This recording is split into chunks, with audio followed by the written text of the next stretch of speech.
नमस्कार, मैं हूं प्रत्युष खरे और आप देख रहे हैं जी कचहरी। जी कचहरी में आज उस बड़े मुद्दे पर सुनवाई शुरू होने जा रही है जिसकी चर्चा पिछले 50 घंटे से पूरे देश भर में हो रही है। सवाल है कि क्या सनातन पक्ष को वक्फ जितनी जमीन मिलनी चाहिए? क्या देश में वक्फ बोर्ड की तरह सनातन बोर्ड बनना चाहिए? मैं सवाल इसलिए पूछ रहा हूं क्योंकि सनातन समाज से प्रख्यात कथावाचक देवकीनंदन ठाकुर ने सनातन बोर्ड बनाने की अपील की है और साथ ही उन्होंने एक मांग भी रखी है। मांग है कि जितनी जमीन इस देश में वक्फ बोर्ड को मिली हुई है उतनी ही सनातन बोर्ड को भी मिले। आज इस सुनवाई के दौरान खुद देवकीनंदन ठाकुर इस कचहरी में मौजूद रहेंगे। लेकिन आज की सुनवाई शुरू करने से पहले मैं ऑनरेबल जज साहब सुनील गौर जी से गुजारिश करूंगा कि वो आए और आज की कार्रवाई शुरू होने की इजाजत दें। प्लीज सभी सम्मान में खड़े हो जाएं।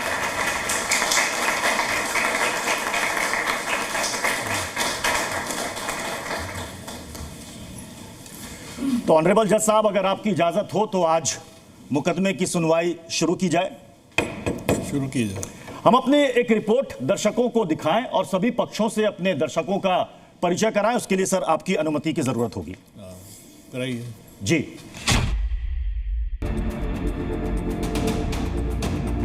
वक्फ बोर्ड इस देश में रहेगा तो सनातन बोर्ड का निर्माण होगा। जब वक्फ बोर्ड हो सकता है तो सनातन हिंदू बोर्ड क्यों नहीं हो सकता है? पार्लियामेंट है वो खुद भी यही वक्फ के प्रॉपर्टी के ऊपर बनाया गया। 10-12 साल रुक जाओ, वो कहेंगे पूरा देश वक्फ बोर्ड पे वक्फ बोर्ड का है। तो आज हमारे साथ इस कचहरी में मौजूद हैं उमेशानंद महाराज जी, जूना अखाड़ा से हैं। हमारे साथ हैं सतीश दास महाराज जी, दिगंबर अखाड़ा से। विष्णु शंकर जैन जी हैं, सीनियर एडवोकेट हैं। हमारे साथ हैं परवेश चौधरी जी, विश्व हिंदू परिषद के प्रवक्ता हैं। हाजी रंगरेज हैं हमारे साथ, AIMIM के प्रवक्ता। शेख अलीमुद्दीन असादी साहब हैं, इस्लामिक स्कॉलर हैं। हमारे साथ हैं प्रोफेसर जुनैद हैरिस जी, जो कि इस्लामिक स्कॉलर हैं। हमारे साथ हैं रईस अहमद साहब, जो कि एडवोकेट हैं। हमारे साथ हैं जाकिया खान, सामाजिक कार्यकर्ता हैं। और साथ ही इस मामले में जिन्होंने अपील की है, देवकीनंदन ठाकुर जी भी हमारे साथ मौजूद हैं। तो मुकदमे की सुनवाई शुरू करें उससे पहले मैं ऑनरेबल जज साहब आपकी अनुमति चाहूंगा कि क्या इस मामले में जिन्होंने अपील की है उनको कटघरे में बुलाया जाए? बुलाया जाए। तो मैं सबसे पहले देवकीनंदन ठाकुर जी आपसे अनुरोध करूंगा कि कृपया कटघरे में आए।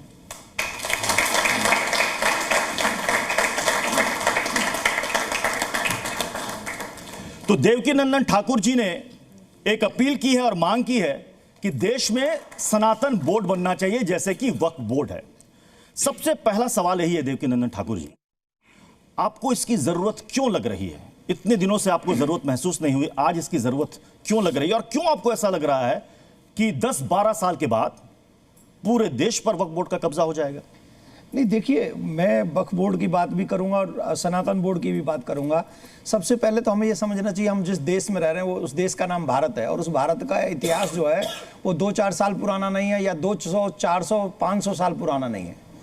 इस देश का इतिहास करोड़ों वर्ष पुराना है और करोड़ों वर्ष से इस देश की जो हिस्ट्री है, जो इतिहास है, अगर हम उसको पढ़ेंगे तो उसमें हमें पता लगेगा कि सनातन ने कितना इस देश को दिया है।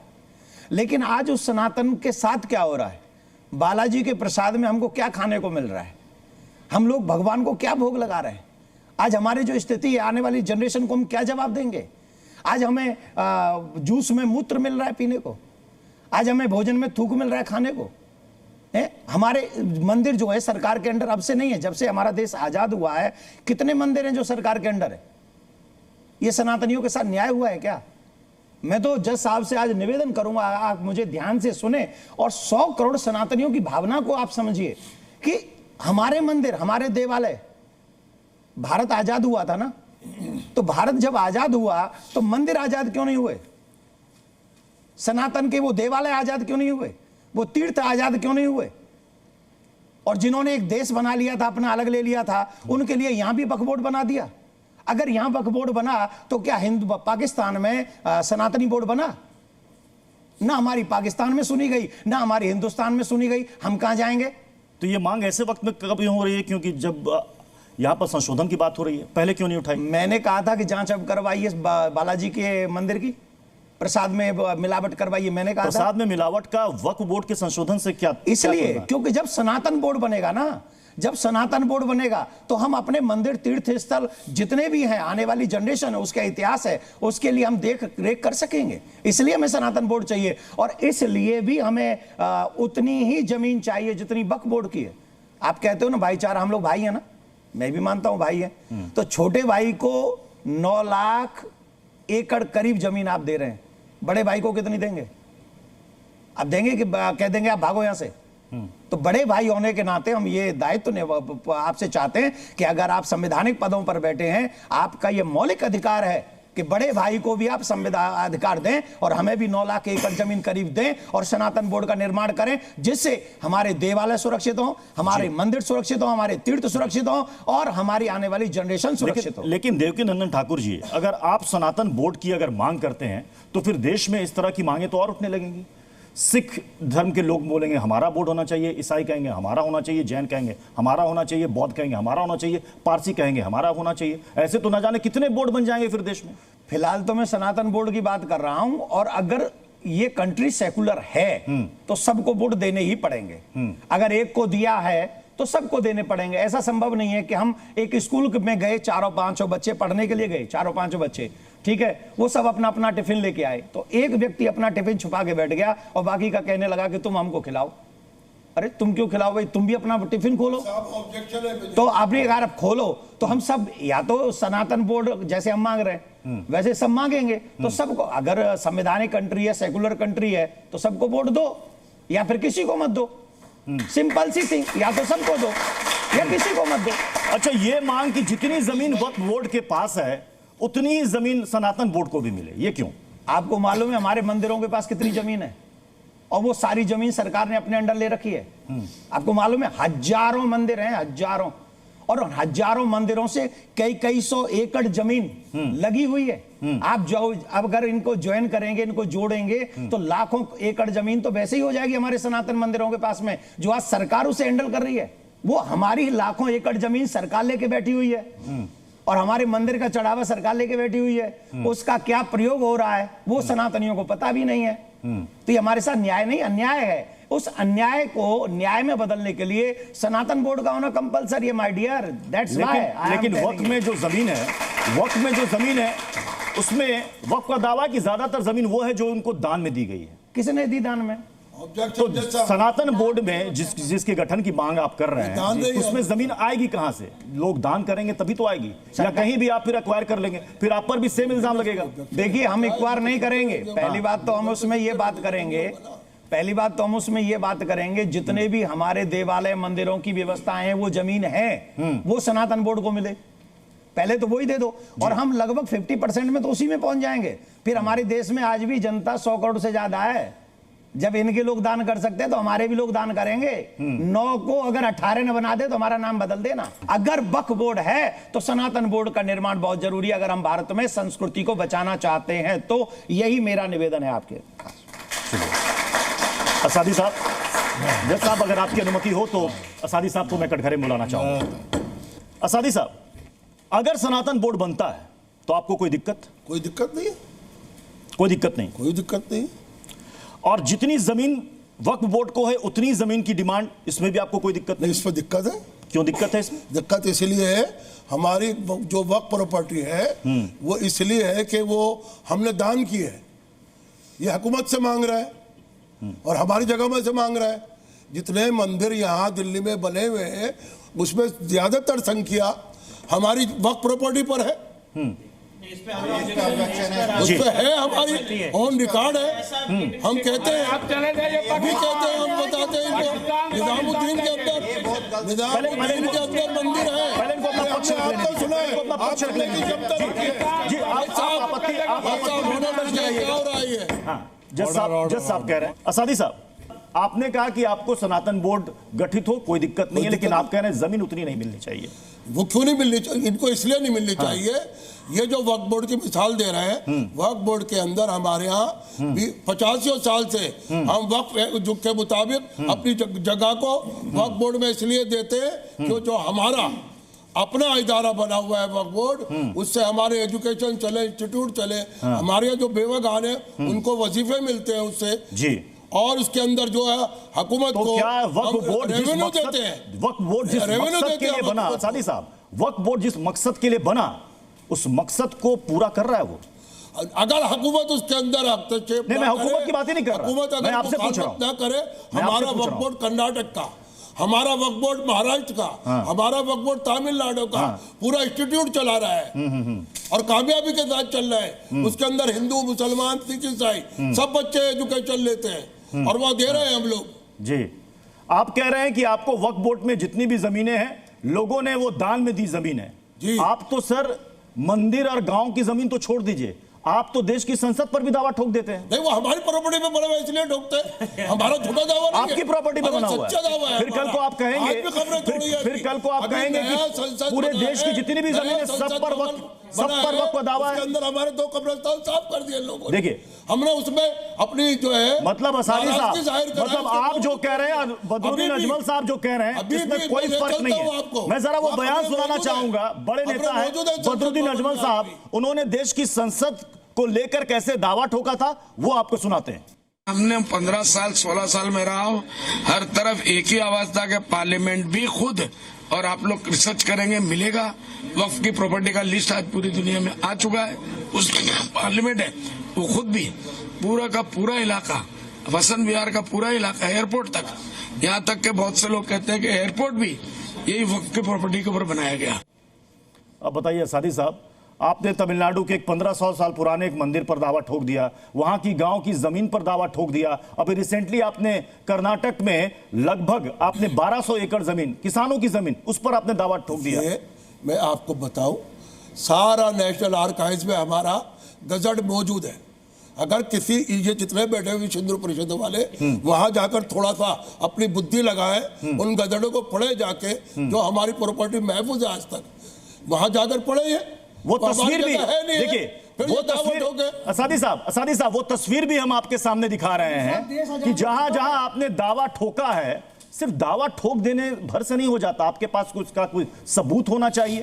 वक्त की कितनी जमीन है जो लिखा पड़ी में है बताइए? अरे वक्फ बोर्ड की जगह कई जमीन है जो कि जुबानी में होगी। 1100,000 एकड़ जगह हमारी दिल्ली में नहीं है, पूरे हिंदुस्तान में है। बकौल अजीज सेठ के मिनिस्टर ऑफ स्टेट कर्नाटक 1978 में उन्होंने दावा किया था, अगर हुकूमत हमें वक्फ बोर्ड की प्रॉपर्टी दे दे जो हमारी अपनी है, जो गजट में शामिल है, हमें हुकूमत से कोई बरात नहीं चाहिए, कोई हमें जो है उनसे शिकायत नहीं होगी अगर वो हमारी प्रॉपर्टी वापस दे दे। 1976 में इस सिलसिले में इंदिरा गांधी ने पहल की थी। 1980 में जब हमने आंदोलन चलाया उसके बाद की, अब उसके बाद वादा किया, देने का वादा किया। नहीं, अब ये कह रहे हैं कि जो गजट में है, जो गजट में है वो उनके पास दस्तावेज हैं, वो कह रहे हैं उसी आधार पर हम वहां पर दावा कर रहे हैं। मेरा सिंपल सा सवाल है, अगर गजट कर देंगे तो संपत्ति इनकी हो जाएगी। इलाहाबाद हाईकोर्ट का गजट कर दिया। सर एक मिनट, एक सेकंड, असादी साहब सुन लीजिए, आपके बीच में नहीं बोला, आप थोड़ा आराम से। इलाहाबाद हाईकोर्ट की संपत्ति को गजट कर देंगे तो हाईकोर्ट इनका हो जाएगा, पार्लियामेंट को गजट कर देंगे तो पार्लियामेंट इनका हो जाएगा। इनके गजट करने से क्या होता है भाई? मैं सवाल ये पूछना चाहता हूं, इस्लामिक लॉ के हिसाब से यहाँ पे इस्लामिक स्कॉलर भी बैठे हैं, वक्फ का सेटल्ड कानून है कि एक इस्लाम को मानने वाला अपने जीवन में अपनी अर्जित की हुई संपत्ति को वक्फ संपत्ति घोषित कर सकता है। अब यहीं पे डिस्प्यूट आ रहा है कि अगर आपकी अर्जित की हुई संपत्ति नहीं है, ऑलरेडी वहां पे पूर्व से एक टाइटल किसी का वहां पे होल्ड कर रहे हैं, उस संपत्ति को भी गजट कर लिया, यही तो प्रॉब्लम है। और कह रहे हैं कि गजट पे रिलाई करो। अरे गजट पे कैसे रिलाई करें? कैसे गजट पे रिलाई करें? आप मुझे बताइए, आपको बड़ी इंटरेस्टिंग बात बता रहा हूं और डॉक्यूमेंट के साथ बता रहा हूं। ज्ञानव्यापी के केस में जब कोई प्रूफ नहीं मिला, कोई डॉक्यूमेंट नहीं मिला, दीन मोहम्मद के केस में कहा गया कि औरंगजेब का यहाँ पे वक्फ करने का, पढ़ लीजिएगा सर, औरंगजेब का यहाँ पे वक्फ करने का कोई सबूत नहीं है। एक मिनट सर, औरंगजेब का वक्फ करने का कोई सबूत नहीं है, तो 1944 में उसको कहा कि ये वक्फ नंबर 100 है और शाही ईदगाह मस्जिद है हमारी। ये कहां से वफ हो गई? जब औरंगजेब वफ नहीं कर पाया, ताजमहल औरंगजेब शाहजहां वफ नहीं कर पाया, तो अब कहां से वफ हो गई? पूरा वफ के कानून को दुरुपयोग करके, जो कानून का मेन कंसेप्ट था वफ एक्ट 1923 का, उसको दुरुपयोग करके लॉ में जो कहावत है power corrupts and absolute power corrupts absolutely, तो उसका दुरुपयोग करके सारी संपत्ति ली है। जस्टिस गुलाब मोहम्मद का जजमेंट है 2008 का, आंध्र प्रदेश हाईकोर्ट का, पढ़ लीजिए पैराग्राफ 30, उसमें उन्होंने कहा डिफेंस और रेलवे के बाद इस समय तीसरे नंबर पे वफ की जमीन है, और उन समय 2008 में उनके आंकड़े थे 3 लाख एकड़ का। आज जो आप आंकड़े दे रहे हैं 9 लाख एकड़, सर मैं कहना चाहता हूं 9 लाख एकड़ नहीं 12 लाख एकड़ है, 12 लाख एकड़ जमीन हो गई है, और ये सारी संपत्ति दान की हुई संपत्ति नहीं है, ये कब्जा की हुई संपत्ति है। रईस साहब ये बताइए कि क्या इस देश का कानून एक और बोर्ड की इजाजत दे सकता है? क्या ये मुमकिन है? देखिए, जहाँ तक जैन साहब ने कहा और हाँ। जो ये डिमांड है हिंदू सनातन बोर्ड की, तो जैन साहब ये डिमांड पिछले साल ही उठा चुके हैं। अभी हमारी पहले ही बात हो रही थी, स्वामी जी ने सिर्फ रिपीट किया डिमांड को, लेकिन क्योंकि जैन साहब एक वकील हैं और मैं भी एक वकील हूँ, तो मैं थोड़ी सी लीगल बात यहाँ पे बता दूं कि उससे पहले ही यहाँ पर देश के अंदर बहुत सारे हिंदू एंडोमेंट एक्ट्स हैं, और बहुत सबसे पुराना जो है मद्रास, सर अब सुन लीजिए, मैं आपके बीच में नहीं बोला, मैं आपके नहीं बोला, तो Madras Tamil Nadu Hindu religious endowment act 1959, मैं आज़ाद भारत के बाद की बात करूंगा, मैं 1863 की या 1890 की बात नहीं करूंगा, मैं बात करूंगा आज़ाद भारत के उसके बाद आप Andhra Pradesh charitable religious Hindu endowment act है 1983 का, उसके बाद तेलंगाना का।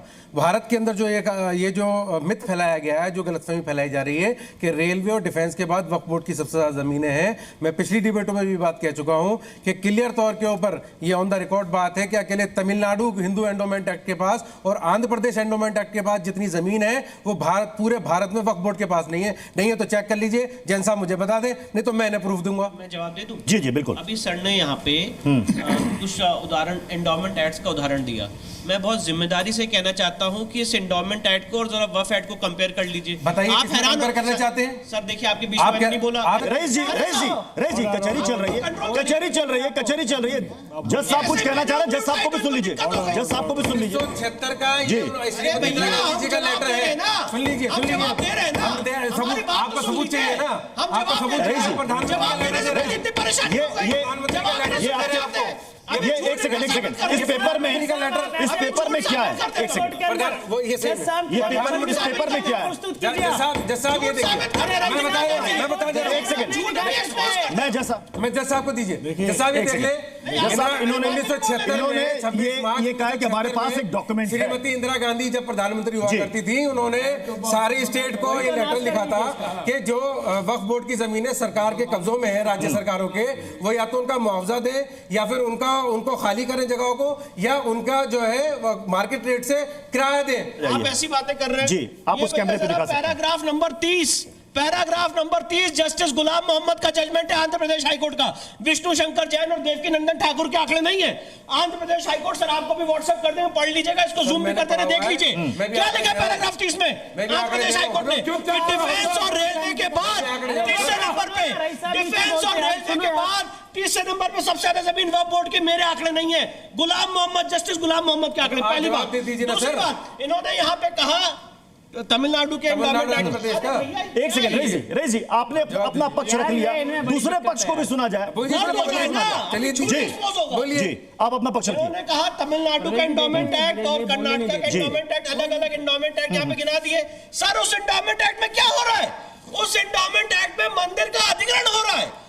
आइए विष्णु शंकर जैन जी आप प्लीज यहाँ पर प्लीज बैठ जाइए। असादी साहब आप कटघरे से बाहर आ जाइए प्लीज, आइए। देखिए, एक बार में एक बोलेगा, हाँ जी और खड़ा होकर बोलेगा, बैठ कर बोलेगा, खड़ा होकर एक टाइम में एक ही बोले। जी एक सेकंड।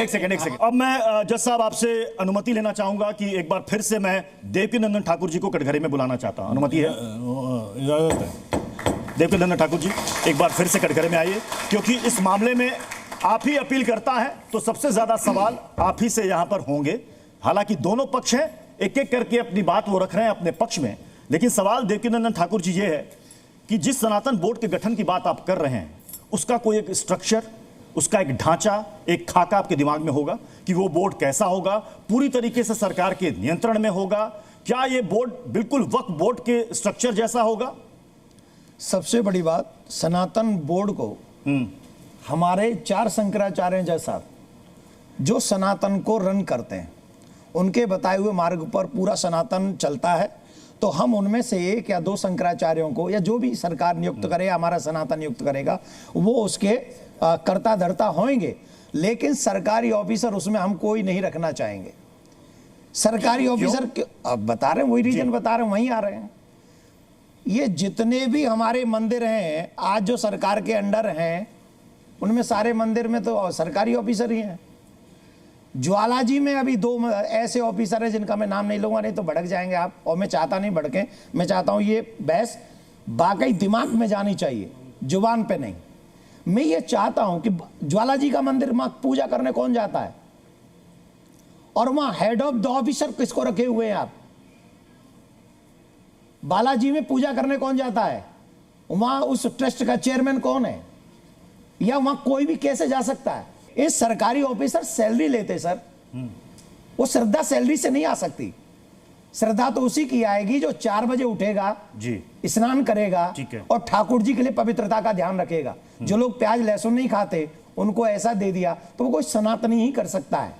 तो अगर हम पहली बात तो ये रखेंगे कि सनातन बोर्ड संतों के सानिध्य में ही आगे बढ़े, यानी कि कोई सरकारी हस्तक्षेप उसमें आप नहीं चाहते हैं। वक्फ बोर्ड में है क्या? तो यही बात तो वक्फ बोर्ड भी कह रहा है कि इस अमेंडमेंट में हम भी नहीं चाहते सरकारी हस्तक्षेप हो। तो इस अमेंडमेंट का वो पार्ट हटा दीजिए, कोई दिक्कत नहीं, हटा दीजिए वो पार्ट को। आप कहते हैं कि आपको बोर्ड चाहिए, इसमें कोई सरकारी हस्तक्षेप नहीं हो, वक्फ बोर्ड भी यही चाहता है। हमें तो जो देखो आज तक इस विश्व में जितना भी नॉलेज है, ज्ञान है जी, सनातन से परे सुई की नोक के बराबर नहीं है। और जितना इस सनातन ने इस पूरे विश्व को दिया है, आज जो पूरी मानवता जिंदा है, ये सनातन के बल पर जिंदा है। आप वेद उठाइए, पुराण उठाइए, उपनिषद उठाइए, गीता उठाइए, रामायण उठाइए, रामायण सतकोट अपारा उठाइए, आपको पता चलेगा कि सनातन ने दिया क्या है और लिया कुछ नहीं है। इस विश्व से वापस कुछ नहीं लिया है। हम वही वापस सनातन बोर्ड के माध्यम से पूरे विश्व को देना चाहते हैं, जिसमें ये परंपरा है, जियो और जीनो दो, सर्वे भवन्तु सुखिनः, सर्वे सन्तु निरामया, सर्वे भद्राणि पश्यन्तु मा कश्चित् दुःख भाग् भवेत्। इस कचहरी में सुनवाई को भी कई लोग यहां पर सुन रहे हैं, जरा उनसे जान लेते हैं। अब इनका कहना है कि सनातन बोर्ड का गठन होना चाहिए, क्या आप इससे एक राय रखती हैं, इसका समर्थन करती हैं? मेरा सवाल सबसे पहले ये है कि आप बोल रहे हैं कि क्योंकि वक्फ बोर्ड है इसलिए हमें सनातन बोर्ड चाहिए। तो सनातन बोर्ड एक धर्म से, रिलीजन से जुड़ गया। वक्फ बोर्ड इस्लामिक बोर्ड नहीं है। पहले ये कॉन्सेप्ट क्लियर कर लीजिए कि आपको रिलीजियस बोर्ड चाहिए या एक ऐसा बोर्ड चाहिए जहाँ पे, और बार बार लोग यहाँ पे दान का नाम यूज़ कर रहे हैं, प्लीज़ आप मेंशन करते वक्त ध्यान रखिए कि जो इंडेंटमेंट है दैट इज़ नॉट दान, दान नहीं है। दान यानी भिक्षा, भिक्षा नौजुबिल्ला अल्लाह को नहीं दी जा सकती। वक्फ जो होती है वो सीधे प्रॉपर्टी अल्लाह के ऊपर दी जाती है। अल्लाह को देने की हमें हैसियत क्या? सर ने कहा कि ये सेकुलर कंट्री है, तो हर कंट्री, हर धर्म वाले को वक्फ बोर्ड ज़रूर इनायत करनी चाहिए। ठीक है। मैं जुनैद हैरी साहब, अब ये बताइए, कई सारे मौलाना हैं, एक हैं मौलाना बरेलवी साहब, उन्होंने आगे बढ़ कर के समर्थन किया सनातन बोर्ड का, साथ ही उन्होंने कहा है कि वक्फ बोर्ड में जो अमेंडमेंट है वो बिल्कुल सही है, जिस मकसद के लिए वक्फ बोर्ड बना था उस मकसद से कोसों दूर जा चुका है। एक चीज़ तो मैं बहुत इसके साथ कह रहा हूँ कि जहाँ तक सनातन बोर्ड का ताल्लुक़ है, ये बिल्कुल जिनकी डिमांड है वो उनका अपना मामला है, और इसे किसी भी तौर पर हम नहीं कह सकते हैं कि वो गलत डिमांड है। अगर वो किसी चीज़ को अगर अपने मुल्क की तामीर के लिए और यहाँ पर इंसानों की सेवा के लिए अगर वो कुछ करना चाहते हैं, उनको अनुमति मिलनी चाहिए, इस पर कोई आपत्ति नहीं है। मैं एक मतलब इस बात को बहुत क्लियर कहना चाहता हूँ कि यहाँ पर कुछ लोग बल्कि बड़ी तादाद में गाय को माता के तौर पर उसकी पूजा करते हैं, और इस रूप में हम खुद कहते हैं, हम लोगों की हमेशा से डिमांड रही है और फतवे इस पर आ चुके हैं कि हिंदुस्तान के अंदर गाय की कुर्बानी नहीं की जाए ताकि उनका दिल न दुखे।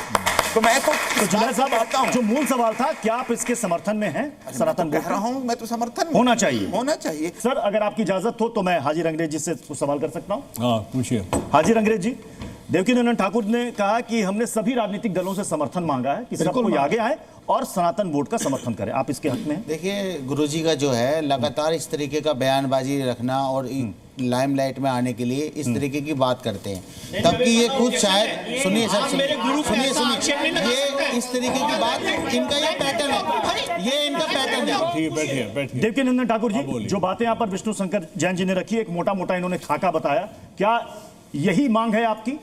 अभी ये महानुभाव ने हमसे कहा कि हम न्यू लाइट में बने रहना चाहते हैं, शायद ये भूल रहे हैं मैंने एक बार एक और किसी को जवाब दिया था, 100 जन्म लग जाएंगे वहां तक पहुंचने में जो मुझे मेरे ठाकुर ने दे रखा है। तो मुझे मेरी चिंता नहीं है, और ये तो आप भी जानते हैं कि मैं जिस जगह पे बैठ के ये मुद्दे उठा रहा हूं तो मैं किन किन की नजरों में खटक रहा हूं, ये आप भी जानते हैं। इसके बावजूद भी उठा रहा हूं, किसके लिए उठा रहा हूं? सनातन के लिए उठा रहा हूं, आने वाली नेक्स्ट जनरेशन के लिए उठा रहा हूं। आई डोंट माइंड कि मेरा क्या होगा, पर मुझे माइंड करना है इस बात का कि मेरे सनातन का क्या होगा, मेरी नेक्स्ट जनरेशन का क्या होगा। जज साहब ने दोनों पक्षों के दलीलों को सुना है, अब फैसले की घड़ी आ चुकी है। जज साहब, आपका फैसला। हमारे देश में इस समय डर का माहौल बना हुआ है। कोई कह रहे हैं इस्लाम खतरे में, कोई कह रहे हैं हिंदू खतरे में है। पिछले कुछ समय से ऐसी बातें चल रही हैं, लेकिन मुझे लगता है भावनाओं और धर्म से बड़ा देश है, इसलिए सभी पक्षों को धर्म हित से ऊपर उठकर राष्ट्रीय हित के बारे में सोचना चाहिए, संविधान के मुताबिक काम करना चाहिए। धन्यवाद। चलिए, तो जज साहब का फैसला आ चुका है। बहुत बहुत शुक्रिया आप सभी का जी कचहरी में शामिल होने के लिए। खबरों का सिलसिला लगातार जारी रहेगा, बने रहिए जी न्यूज़ के साथ।